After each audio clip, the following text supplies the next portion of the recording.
Hello students, very good morning to all of you. This is Karishma Srivastav from Dream India School Kurut. I'm your SST teacher. Today I'm going to teach you Geography Lesson 2.1, the physical feature of Indian subcontinent. Introduction.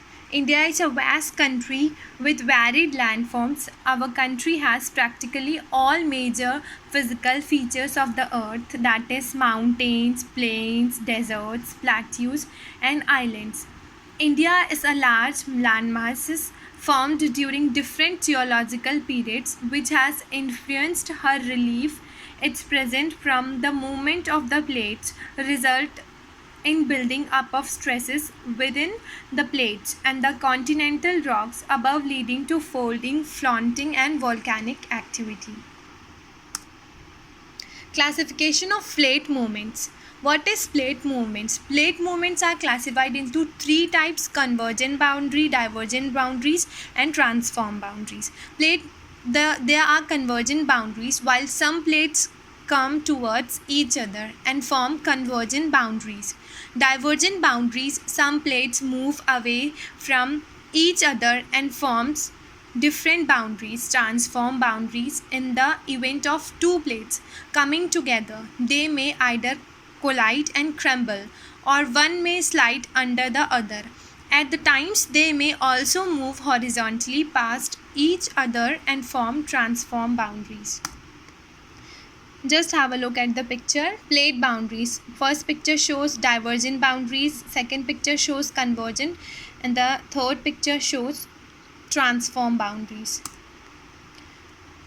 The oldest landmass, the peninsula part, was a part of Gondwana land.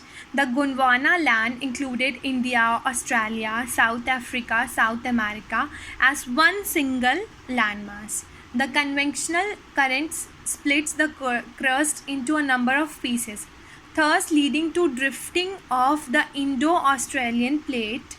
After being separated from the Gondwana land towards north, the northward drift resulted in the collision of these plates with much larger Eurasia plate. Due to these collision, the sedimentary rocks which were accumulated in the geosyncline known as theates were folded to form the mountain system of Western Asia and Himalayas. The Himalayan uplift out of the Thetis Sea and subsidies of the northern flank of the peninsula plateau resulted in the formation of a large basin. In due course of the time, these depressions gradually got filled with deposition of sediments by the rivers following from the mountains in the north and the peninsula plateau. In the south, a flat land of extensive alluvial deposits led to the formation of the northern plains of India. The land of India displays great physical variation.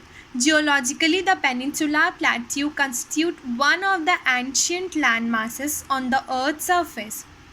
What is said? The Peninsular Plateau constitutes one of the ancient landmasses on the Earth's surface. The northern plains are formed of alluvial deposits. The Peninsula Plateau is composed of igneous and metamorphic rocks with gently rising hills and wide valleys. Just have a look at the picture. Major physical divisions. Major physiographic divisions. There are 6 major physiographic divisions. The physical features of India can be grouped under the following physiographic division. First, the Himalayan mountains, the northern mountains, the peninsular plateau, the Indian deserts, the coastal plains, and the last one is the island. These all we will discuss in topics we will discuss in next video. Okay students, that's it for today. Just watch videos twice. You can understand the summary. Okay, thank you and have a wonderful day.